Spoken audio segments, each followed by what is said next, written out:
জয় জয় শ্রী চৈতন্য জয় নিত্যানন্দ জয় দ্বৈত চন্দ্র জয় গৌর ভক্ত বৃন্দ। অদ্বৈত আচার্য গোসাই সাক্ষাৎ ঈশ্বর,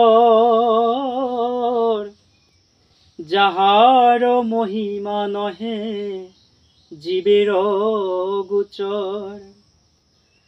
মহাবিষ্ণু সৃষ্টি করেন জগদাদি কার্য, তার অবতার সাক্ষাৎ অদ্বৈত আচার্য। যে পুরুষ সৃষ্টি স্থিতি করেন মায়ায়, অনন্ত ব্রহ্মাণ্ড সৃষ্টি করেন লীলায়। অর্থাৎ অদ্বৈত আচার্য গোসাই স্বয়ং ঈশ্বর। সেই কথাটুকু অর্থাৎ অদ্বৈত গোসাইয়ের সেই মহিমা সমস্ত জীব আমরা সেটা জানি। তো মহাবিষ্ণু সৃষ্টি করেন এই জগৎ, এই সংসার সবকিছু মহাবিষ্ণু সৃষ্টি করেন।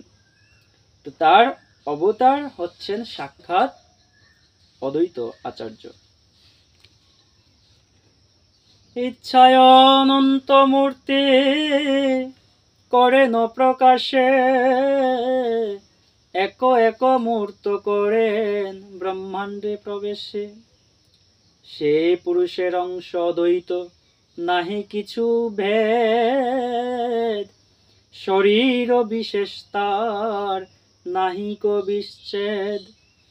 অর্থাৎ সেই পুরুষের অংশ হচ্ছেন অদ্বৈত আচার্য। সেই পুরুষ হচ্ছে অনাদির আদি গোবিন্দ ভগবান স্বয়ং, তার অংশ হচ্ছেন সাক্ষাৎ অদ্বৈত আচার্য। সহায় করেন তার লইয়া প্রধানে, কোটি ব্রহ্মাণ্ড করেন ইচ্ছায় নির্মাণে। জগত মঙ্গলাদ্বৈত মঙ্গল গুণদাম, মঙ্গল চরিত্র সদা মঙ্গল যার নাম। এই কোটি ব্রহ্মাণ্ড সৃষ্টির তরে ভগবান শ্রীহরি তার অংশ থেকে তিনি সৃষ্টি করেছেন অদ্বৈত আচার্যকে, এবং সেই অদ্বৈত আচার্য ভগবানের লীলায় তিনি সবসময় সাথেই ছিলেন। কোটি অংশ কোটি শক্তি কোটি অবতার, এত লইয়া সৃজে পুরুষ সকল সংসার। মায়া জয়ছে দুই অংশ নিমিত্ত উপাদান, মায়া নিমিত্ত হেতু উপাদান প্রধান। পুরুষ ঈশ্বর হইছে দ্বিমূর্তি করিয়া,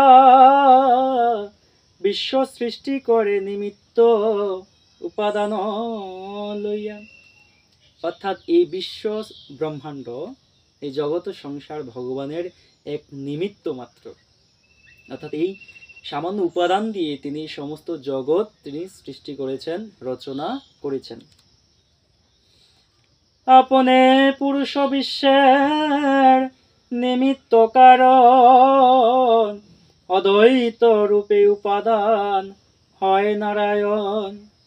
নিমিত্তাংশে করে তেহ মায়াতে ইক্ষণ, উপাদান অদ্বৈত করেন ব্রহ্মাণ্ড সৃজন।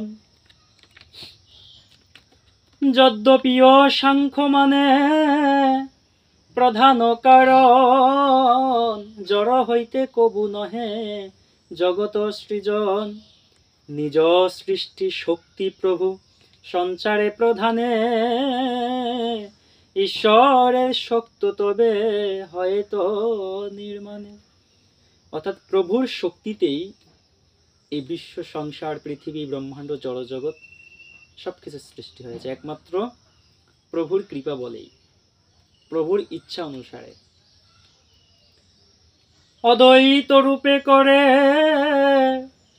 শক্তি সঞ্চারণ, অতএব অদ্বৈত হয়েন মুখ্য কারণ। অদ্বৈত আচার্য কোটি ব্রহ্মাণ্ডের কর্তা, আর এক এক মূর্ত ব্রহ্মাণ্ডের ভর্তা। অর্থাৎ অদ্বৈত আচার্য যিনি, তিনি ভগবানেরই এক অংশ, এবং ভগবানের সেই অংশ থেকেই সেই অদ্বৈত আচার্যের সৃষ্টি হয়েছে। সেই অদ্বৈত আচার্যও কিন্তু কোটি ব্রহ্মাণ্ডের কর্তা, সেই কথাটি এখানে বলেছে যে অদ্বৈত আচার্য কোটি ব্রহ্মাণ্ডের কর্তা।